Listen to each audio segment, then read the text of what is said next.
గత ప్రభుత్వ హయాంలో అమ్మఒడి పేరుతోటి ప్రతి తల్లికి 15,000 రూపాయలు ఇచ్చారు.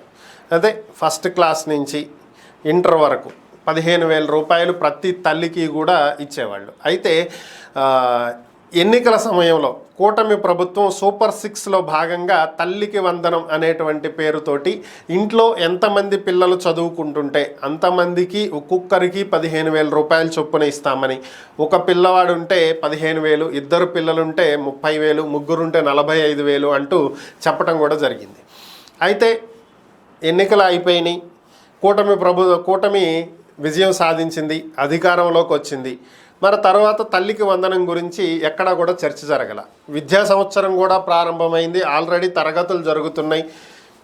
ఇప్పుడు మరి తల్లికి వందనం ఇస్తారా లేదా, తల్లుల్ని మోసం చేశారు అంటూ వైఎస్ఆర్ కాంగ్రెస్ పార్టీ విమర్శలు కూడా చేసింది.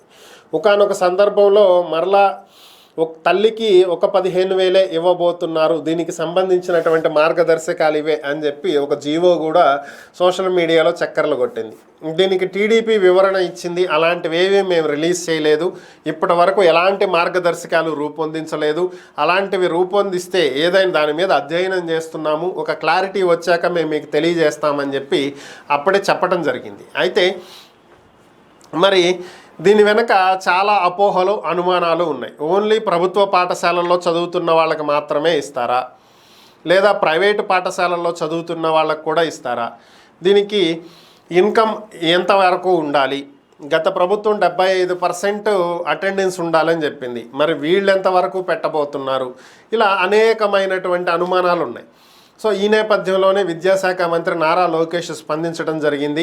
తల్లికి వందనం అనేటువంటి పథకాన్ని ఇంట్లో ఎంతమంది పిల్లలుంటే అంతమందికి ప్రతి ఒక్కళ్ళకి 15,000 రూపాయల చొప్పున ఇవ్వటం జరుగుతుందని, దానికి కట్టుబడి ఉన్నామని, అలాగే ప్రభుత్వ పాఠశాలల్లో చదువుతున్నటువంటి విద్యార్థులకే కాకుండా ప్రైవేట్ పాఠశాలల్లో చదువుతున్నటువంటి విద్యార్థులకు కూడా ఇది అమలు చేస్తామని, వారికి కూడా ఇవ్వటం జరుగుతుందని, అయితే దీనికి సంబంధించినటువంటి విధి విధానాలు, మార్గదర్శకాలు, నిబంధనలను రూపొందించేటువంటి కార్యక్రమంలో ఉన్నామని, అవి పూర్తయిన తరువాత ఈ పథకం ఏ డేట్ నుంచి అమల్లోకి వస్తుంది, ఎప్పుడు అప్లై చేసుకోవాలి అనేటువంటి అంశాల మీద ఒక నిర్ణయాన్ని ప్రకటిస్తాము అని చెప్పి ఆయన ఒక క్లారిటీ ఇవ్వటం జరిగింది.